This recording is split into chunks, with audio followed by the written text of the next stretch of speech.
Vasan TV ரசிகர்கள் வணக்கம். இன்னைக்கும் நம்மளுடைய தெரிந்து கொள்வோம் நிகழ்ச்சியில தெரியாத பல விஷயங்களை தான் தெரிஞ்சுக்க போறோம்.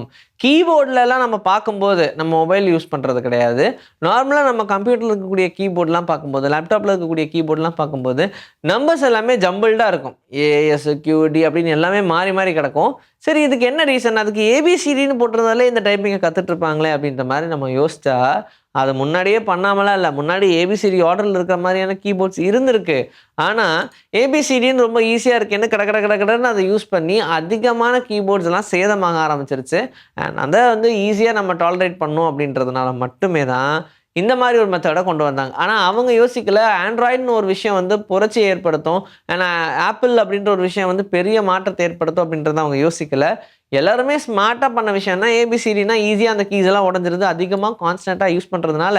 அதனால் ஜம்பிள்டாக வச்சோம்னா கொஞ்சம் யோசிச்சு பொறுமையாக அடிப்பாங்கள்ல அப்படின்றத பிளான் பண்ணி தான் ஜம்பிள்டாக கொண்டு வந்தாங்க கீபோர்டு. ஆனால் இப்போவுமே ரொம்ப ஈஸியாக ப்ராக்டிஸ் பண்ணவங்களால கீபோர்டை ரொம்ப சூப்பராகவே ஹேண்டில் பண்ண முடியும். ஆனால் நம்ம முறையாக போய் கற்றுக்கிட்டோன்னு வச்சுக்கோங்க, நம்ம என்னதான் ஃபாஸ்ட்டாக பண்ணாலும் கீயோடைய மூமெண்ட் ஸ்லோவாக இருக்கிறதுக்கும் இந்த ஆல்ஃபபெட் ஜம்பிளாக இருக்கிறது தான் ரீசன் அப்படின்னு சொல்கிறாங்க. எப்படி கொரோனா நம்ம உலகத்தை உழுக்குச்சோ அதே மாதிரி 2002ல் பெரிய அளவில் இந்தியாவில் அதிகமாக நிறைய பேர் இறந்தாங்க. காரணம் மலேரியா அப்படின்ற ஒரு கொடூரமான நோயால். கொசுனால இது ஸ்ப்ரெட் ஆகுது, இதை கண்ட்ரோலே பண்ண முடியாது அப்படின்லாம் சொன்னாலும் அதிகமான இறப்புகள் இந்த மலேரியானால தான் நடந்திருக்குன்னு சொல்கிறாங்க. டெக்னாலஜியோடைய இம்பார்ட்டன்ஸ் ரொம்ப அதிகமாயிருச்சு, டிபெண்டன்ஸும் ரொம்ப அதிகமாயிருச்சு. இதை நான் ப்ரூவ் பண்ணுறேன் பாருங்கள். டெக்னாலஜிலலாம் உங்களால் ஒன்றுமே பண்ண முடியாது, அந்த டெக்னாலஜியை வச்சுக்கிட்டு நீங்கள் ரொம்ப பாடாப்படுறீங்க அப்படின்ற மாதிரி ரெண்டு தரப்புலையும் நம்ம பேசினாலும், இங்கே ஒருத்தர் வித்தியாசமாக ஒரு விஷயத்த பண்ணுறேன்னு பண்ணார். என்னென்னா, திடீர்னு பார்த்தா ஒரு ஃபேக் டிராஃபிக் ஜாமாக உருவாக்குனாங்க. இது எப்படி பாசிபிள் அப்படின்னு நினச்சா, கூகுள் மேப்பில் இன்டர்நெட் ஆன் பண்ணினாலே நம்ம எங்கே இருக்கோமோ அங்கே இருக்கக்கூடிய சரௌண்டிங்ஸ்லாம் எங்கே டிராஃபிக்னு காட்டும். ஆரஞ்சு இருந்தால் லைட்டு, ரெட் இருந்தால் ஹெவி, இந்த மாதிரி டிராஃபிக்ஸ்லாம் நம்ம காட்டும். அதை வச்சு நம்ம ஐடென்டிஃபை பண்ணிக்கலாம்.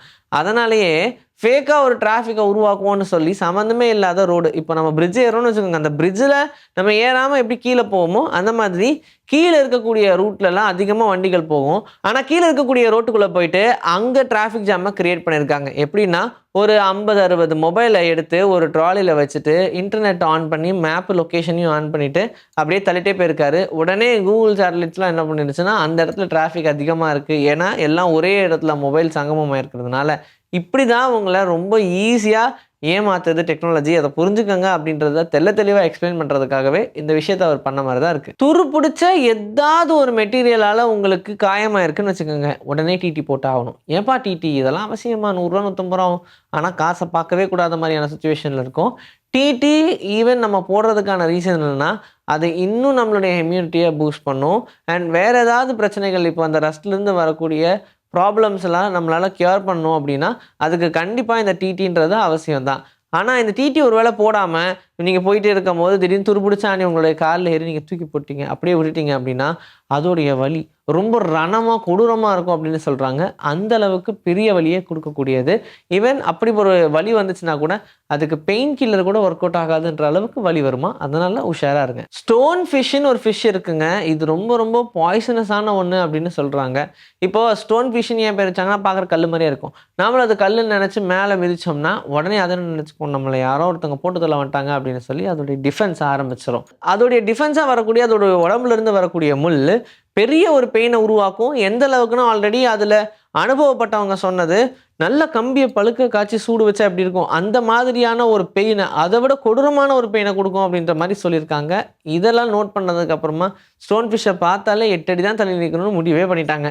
இன்னைக்கு நம்மளுடைய தெரிந்து கொள்வோம் நிகழ்ச்சியில் தெரியாத பல விஷயங்களை தெரிஞ்சுக்கிட்டோம். இதே மாதிரி சூப்பரான கண்டென்ட்டோட நான் உங்களை வந்து சந்திக்கிறேன். This is bye from Vijayasri. Take care.